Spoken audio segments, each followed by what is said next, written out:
Hey, thanks for joining me. It's been a long time since I did the first 3 issues of the X-Men Wildcats crossover.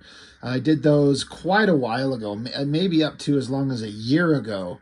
And they were some of my favorite comics. They were really good for several different reasons, and there were varying degrees of good. But there was the first one that was Travis Charest, and that was the book where he just launched into the stratosphere of superstardom, in my opinion, where his artwork just went to on this whole other level and blew everyone away.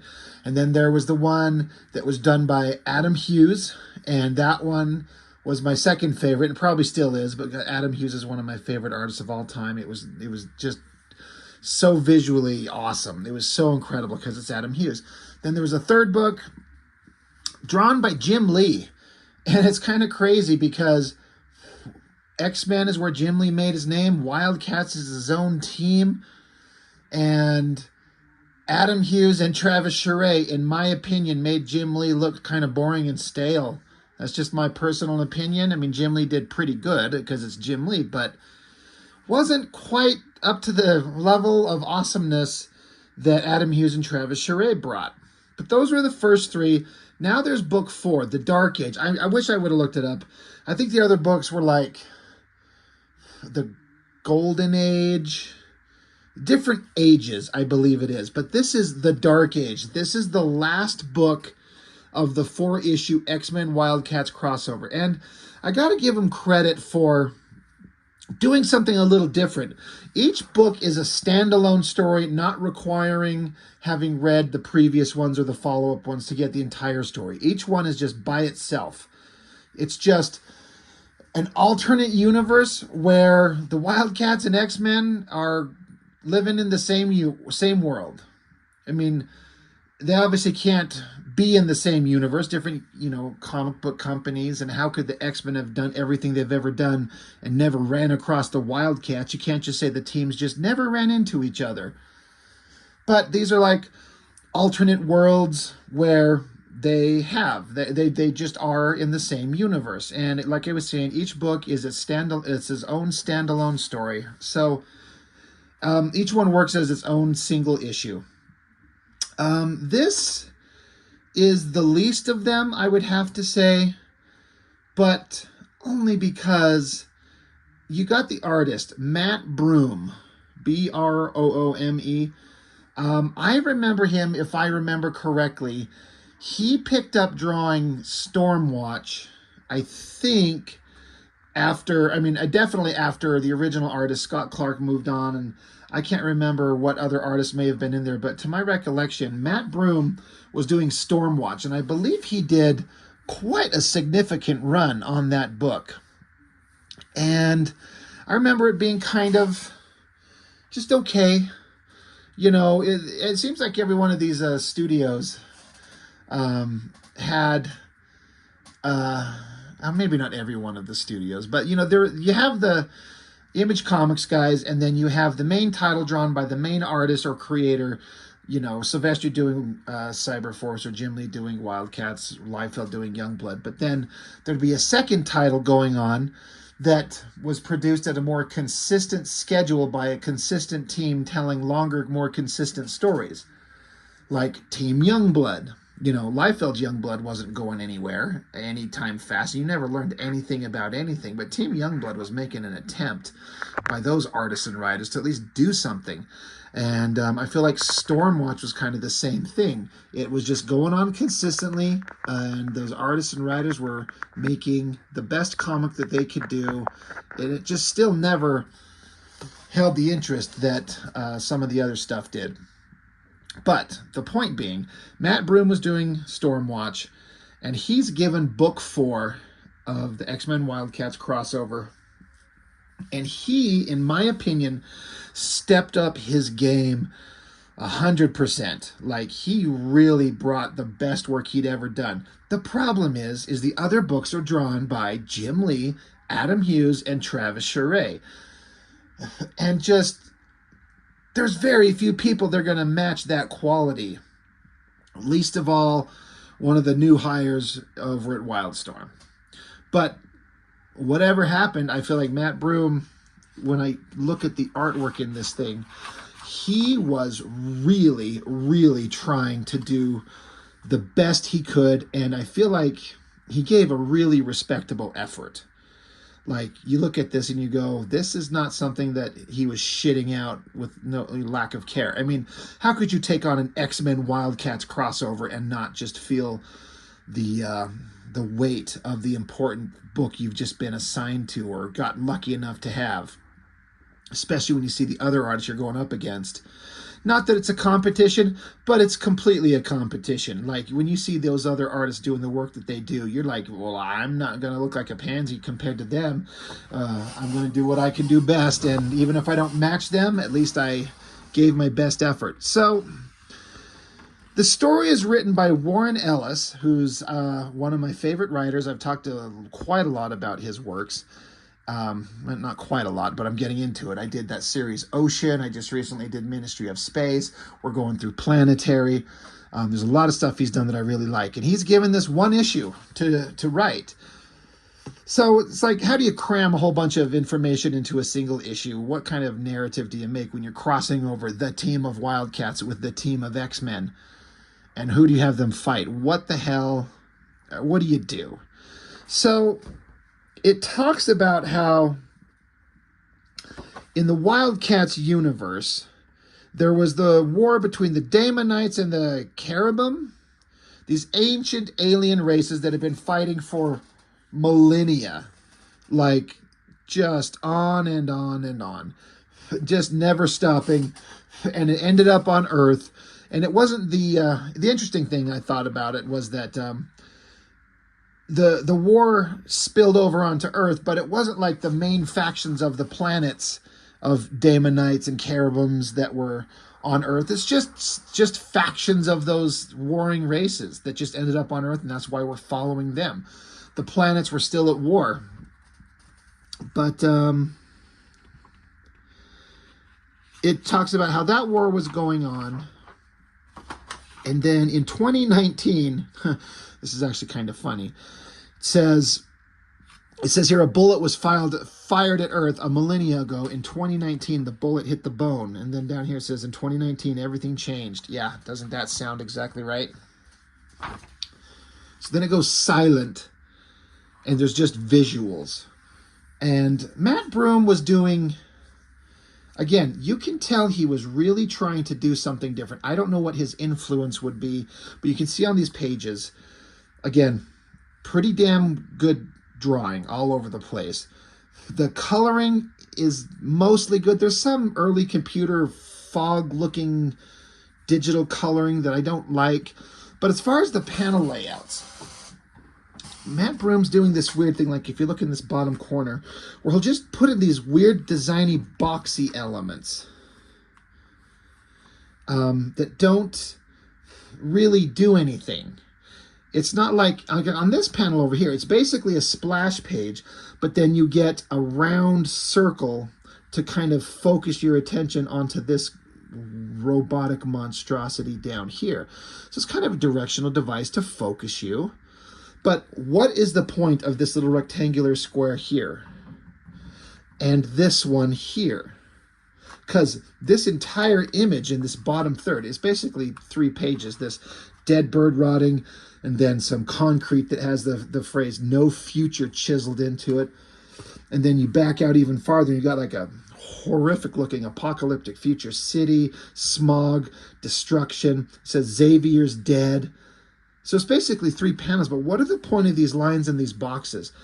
I just assume it's some kind of artistic attempt at something. I don't know. I don't know what it is. A designy element, something to look different, futuristic, odd. I don't know that it serves any goddamn function except to be weird or distracting. I feel like it interferes with it. It's not horrible. It doesn't ruin anything. I don't understand the point outside of let's be different. I mean, I guess you could say this is a panel here showing the city, and then there is this black line box down here that is kind of focused on the Xavier's dead. and they just combined those panels into a single image and then divided them up that way, I guess. But we'll see how this kind of designy thing flows into the rest of the book. But anyway, destroyed city, monstrous creature, and there's a little female figure down there walking with it. We get here, it gives you a location of 37th Street, Lexington Avenue, who cares? But again, look at all these little boxy line things going on. This is basically one panel, but then these two little skinny panels here focus in close on the girl's shoulder tattoo thing. And then you got another separate panel down here that's just her feet as they walk. It's like this monster creature thing. That thing looks incredibly awesome. Like a skull face is like organic and technological mixed together. You'll understand why as we get into the book. I don't know. I don't know if I like it. I don't know if it works. I'm not saying it ruins it, but I don't know if it works. Like the same thing over here. Like the pages are divided up into panels, but not all the time. But the panel dividers just continue everywhere. Anyway, robotic monster, obviously some sad prisoner woman, you know, that's a prisoner of this creature. Another great design. Look at this tank tread thing. And then this giant monster behind it. And then it was fun to see some dead bodies of Doctor Doom, Thor, Batman, Caitlin Fairchild, which was a interesting little addition that maybe it's just kind of, it has to be some kind of like, oh, isn't that cute, that thing he did. It's more distracting than anything else. But then it, oh yeah, there's this other dead bodies. I'm trying to see if I can decide who this, almost looks like a naked female figure there. I can't figure out who that is. But they approach, and then there's this other creature. It says, halt, present yourself for post-excursion examination, deploying probe, remain still. This is a really gross looking, oh, that's what this is. This is a gross creature on like tank treads, and that's what this tank tread and the silhouette shape up front is. Doesn't quite work in terms of storytelling. There's some storytelling elements in this thing that really stopped me and confused me. I'm like, what the hell is happening? So it's another reason for me to feel like Broome was trying too hard to do some designy shit that confused the storytelling elements of it. And I don't think you ever want to do that. You don't want to make the book harder to follow because you're doing some crazy artistic shit.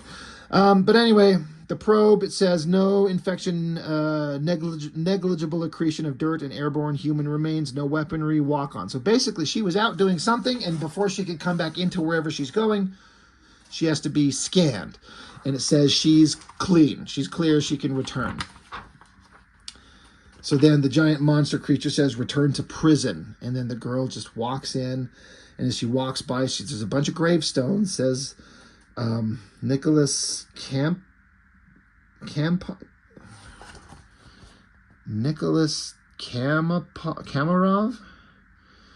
Who's that? I mean, I know Kurt Wagner, Carol Danvers, Logan. There's another name I can't read. So it's, you know, dead Wildcats and X-Men characters.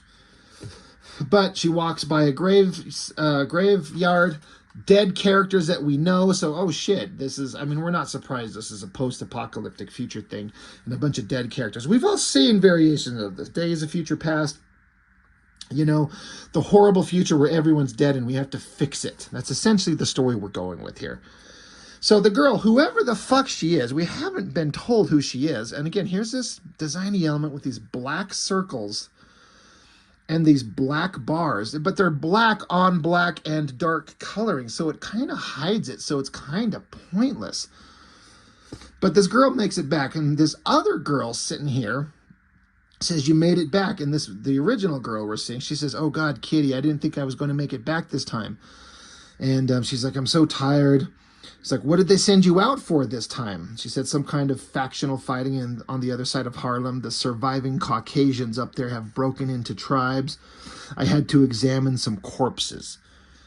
So there's surviving humans out there. They're tribal. They're warring.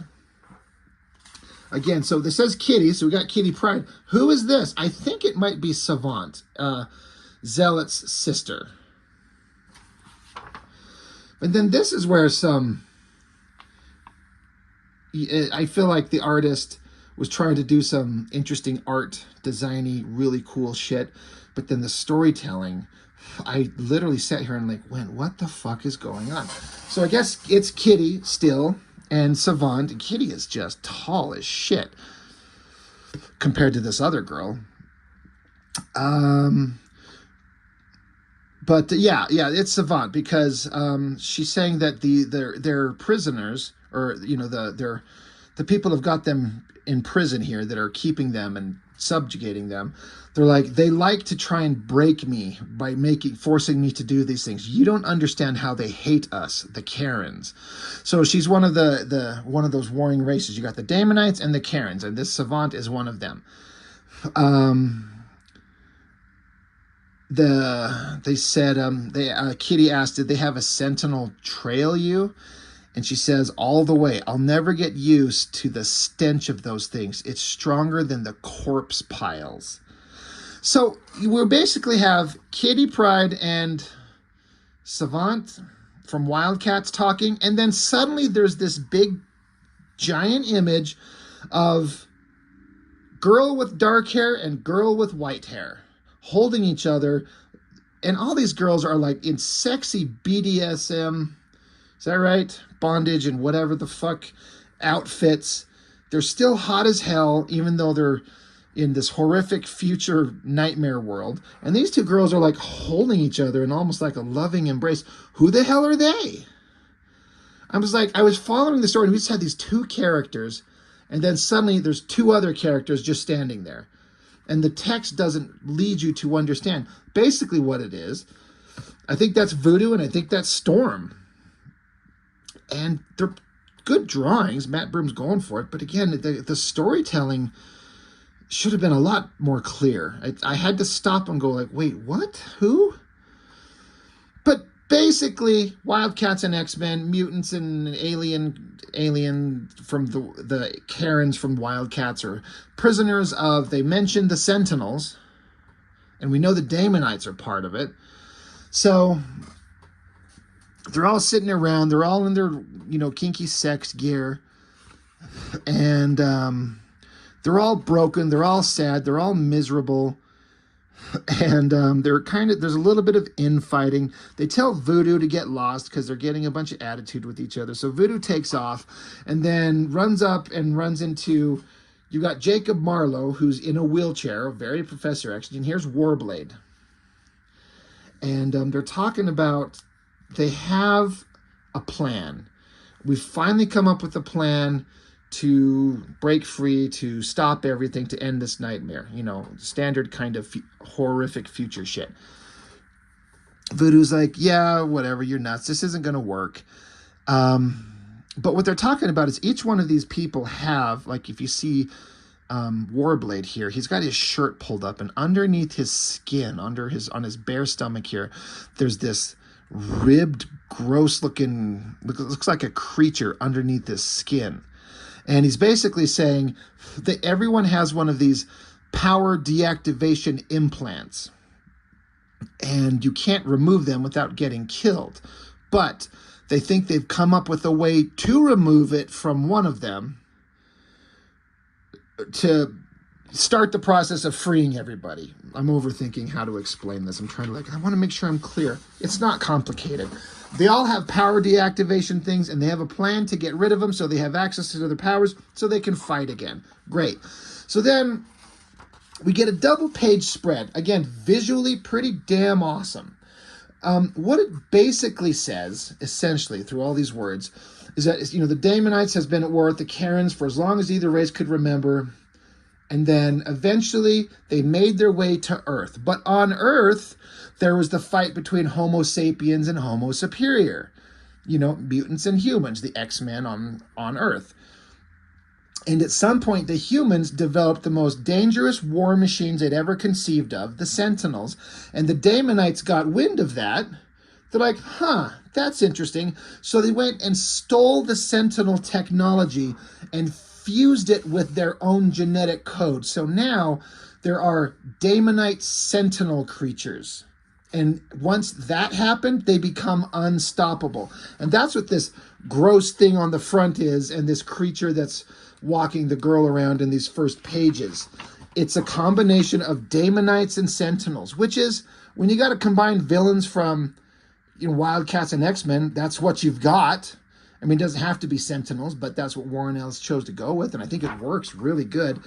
And so that's the superpower. That's what the villains of the story have done to make them undefeatable and conquered the future. Again, Matt Broome, he's bringing his best work there. It's pretty awesome. This is another page I think is really good. Some kind of fun drawing and designy elements going on here. But they also talk about the Daemonites have several, a couple of mutants and Wildcats captured. Cable, Jean Grey, Zealot, and Mr. Majestic. And they're keeping them alive using their mutant powers and their ancient life. Like they're talking about how Zealot has a lifespan measured in millennia. So they can keep sucking the life and energy and knowledge out of her for almost forever. But they're captured, and we need all of them to figure out our plan to save the future. So we have to, the heroes have to get their powers back, go into this enemy stronghold, and free all of these characters to get their plan to save the future. There they have Majestic strung up. They torturing him. The Daemonite sentinels take great pleasure in torturing him to the point of death, and then letting him like regenerate and then keep going just forever and ever and ever. And where Jean Grey is the one who's kind of narrating, we're hearing her thoughts about what she's witnessing, and she's saying, for God's sakes, someone come help me, and if you can't help me, for God's sakes, kill me. She wants to die. Cut over to, of course, we're going to have Grifter and Wolverine showing up and teamed up. God, Matt Broome does some really weird squared off blocky head shapes. All the folds in the clothes, the details, it's all there. It's pretty awesome. I don't care for the coloring in the background, that early computer coloring. I can see what they were going for, and it doesn't ruin anything by any means.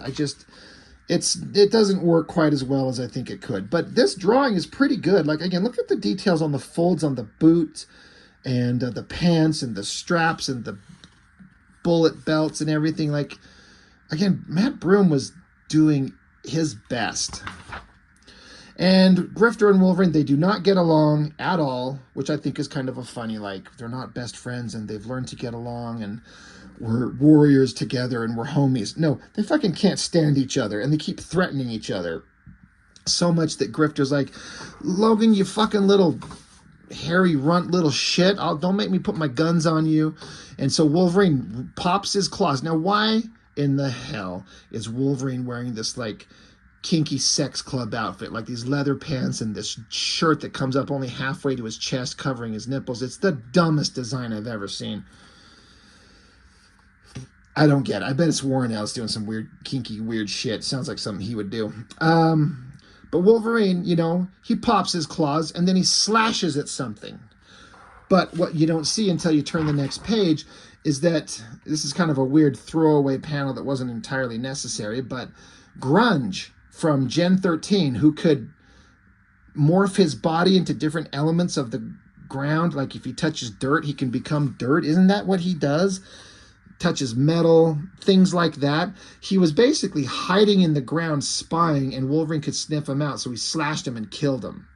So he's dead. And then you get, I think this is the Deviate team. It's like Gen 13 was being so popular, they brought Warren Ellis, writer of this book, on to do this Deviate book, which is like, it's like Gen 13. Gen 13 are the children of the heroes of the Wildstorm universe. These are like the children of the villains of the Wildstorm universe, I think. I've never read it, but I think that's what it is. But just to throw them in there just cuz. Here's Deviate. So Grifter shoots whoever Wolf Girl is. I don't know if that's supposed to be Rain. Maybe it's not just Deviate. Some of these characters are, and maybe that's supposed to be, was it Danny Moonstar? Is that the New Mutant character? And maybe that's Rain. Anyway, shoot her in the head, good. This guy comes charging after Wolverine, zaps him in the face. So Wolverine just cuts him into two pieces. So that was pretty badass. Girl shoots like a flaming skull arrow into Wolverine's mouth. So Grifter shoots her. It doesn't show any exit wounds or anything like that. It's pretty bloodless. But she's down, and they're taking on this other girl. This is Ivana Bayul, another one of the characters from Gen 13. Basically, it's just a quick fight, and it's done, and it's over. Then another big old page showing how the Daemonites and took over everything, and the world is a nightmare. It's just kind of continuing the same thing. Then we get Voodoo walking along, and again, there's Broome doing designy shit with the boxes and the panels, and it's all kind of good looking. It's just kind of weird. I can appreciate him thinking outside of the box, but Voodoo and her weird little kinky sex outfit, everyone's in a weird sex outfit. But the team who was waiting to kind of like, we have this plan to, we're going to, the way that we're going to solve this whole book, basically. We've been waiting on you, and we have a plan. What is the way that we're going to do it? Well, it says we've come up with a way to defeat the inhibitor plants. Only one possible way. And it has to do with Warblade. And Warblade's like, yeah, if he says it's the only way to do it, I believe him. I trust him. This is the only way to do that. What are we going to do? So, because they're saying, if you try to remove the implant, you die too. And Warblade says, I can tough it out long enough to free you. He says, stuff I learned on Kara. I can turn my hands into razor flakes, surgically replumb and remove the implants. I've been studying mine for months. I can see what to do. So basically, they're going to rip out the implant from Warblade so his powers work. And it's going to kill him. But before he dies, he can use his liquid metal body shape-shifting abilities to turn his hands into microscopic razors to carefully remove them from everyone else without killing them. Which sounds dangerous but plausible, I guess. And Voodoo doesn't like the idea that we're going to have to kill Warblade. She's like, even if this works, you're going to die. You're going to kill yourself. You're going to die. You want to, this is what you want. And so Warblade, he's like, and what's the alternative exactly? Waiting for the Daemonites to get bored of me, waking up every morning thinking for 3 seconds that I'll see my friends again, listening to you cry in your sleep for dead boyfriends, admitting to myself that this never being in love again, never being warm again, never being not terrified again, this here is as good as my life is ever going to be. Find a sharp piece of metal and jam it through my stomach, for God's sake. So that's a very Warren Ellis kind of speech where they're, he's like, the only possible future is to live in this horrific nightmare where there's no happiness, there's no joy, there's no love. It's just death and torture. And that's all we have. It's that or I could die. And he's like, someone please fucking kill me. So Jacob Marlowe pulls out a knife and stabs him in his guts. He does it. So then Warblade pulls out this weird little Daemonite xenomorph looking creature, and then he quickly does the same thing back to Jacob Marlowe, which then extracts that xenomorph looking creature. Warblade then drops dead, and somehow, I guess Jacob Marlowe, now that he's free, he can free everyone else. It's not really explicitly stated that way, but so now Voodoo and Storm are walking along, and something horrible happened to Storm. They say somewhere in this book that, because, Storm's got claustrophobia, I think it is, and one time she was trapped under a pile of corpses, and it's just turned her into this, she's just kind of useless and dead and she's not who she used to be. But Voodoo says, you do as you're told. Warblade died for this. If you don't do what you're supposed to do, I'll kill you right now. And so Storm kind of pulls herself together for the first time in forever, calls down some lightning to blow away this creature. Now the fight's on. Kitty Pryde is jumping through these creatures, and we see Jean Grey strapped up here. She realizes that some people are coming to rescue them, to bust them out. Of course, it's a bunch of girls in like kinky sex bondage gear. and fight, freeing everybody, getting there. And then suddenly Brett Booth is drawing the book. It just suddenly a couple of pages are drawn by Booth. And it looks like the Matt Broome pages are getting a little bit less elaborate. I can only imagine he's on a time crunch. He's putting everything into those other pages, and this time-consuming as hell. And maybe they just got down to, the deadline, and they bring in Brett Booth, who I always thought was kind of one of the better artists over at Wildstorm. But his stuff looks kind of crappy compared to the stuff Matt Broome was doing. It looks fine, excuse me, but it doesn't look, it immediately jumps out as not as interesting. So even though I'm over here saying I love Matt Broome's stuff, but I'm also critiquing some of his choices, it certainly looks a lot more visually interesting than this. And again, maybe Brett Booth didn't have much time. Maybe it was a little bit of a time crunch, and so he couldn't render it the way he would normally want to. I don't know. Doesn't look as good. But basically, Grifter and Wolverine are there. Jacob Marlowe's there. They're stopping the Sentinel Daemonite creatures, and then fight, and then you've got Jean Grey, Majestic, Cable, and Zealot. And they're like, hey, you are the ones we need to end this horrible future. How do we do that? Well, they basically have a big 2-page spread, this big, long discussion on about how they need all of them. It says like Cable has knowledge of time travel in his head. Savant has the vast reserves of learning for us to make it work. Jean has the psychic ability to connect all our heads and put it all together to work. Emp has the raw power and a certain set of coordinates. We need all of us working in conjunction with each other to alter this and fix this future. How are we going to do it? Well, they basically say what we have to do is we have to go back in time and stop the Wildcats, or not the Wildcats, I'm sorry, the Daemonites and the Karens from coming to Earth in the first place and just changing everything. And they're like, well, that will eliminate all of our futures and our lives. And it's like, well, who cares? Do you want to keep living in this life? And they're like, no, I guess not. So they all get together back to back, all the mutants, all the Wildcats, and it goes over 1,000 years ago. This is the spacecraft that brought the original, it says the Karen War Party arriving at Earth in advance of the Daemonite expansion. It says, we came, the Karens, and the Daemonites followed.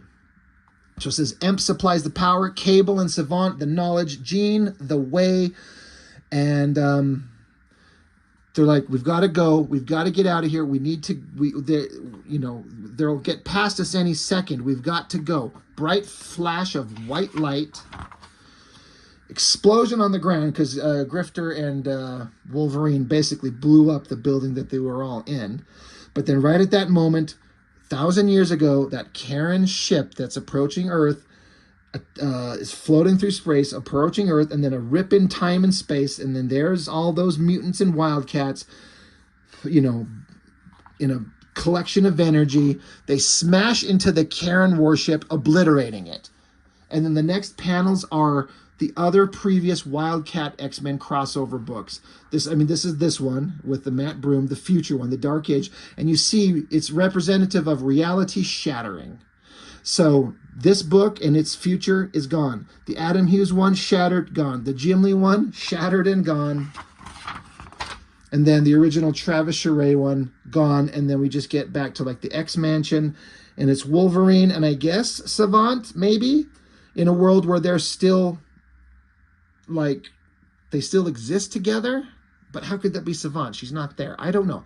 I don't know who this girl is supposed to be. It doesn't tell me. You know it's Wolverine. But basically, the world is healed. It's fixed. It's peaceful. It's not the nightmare that it used to be. The end. So, it's the least interesting of all the Wildcat X-Men crossovers.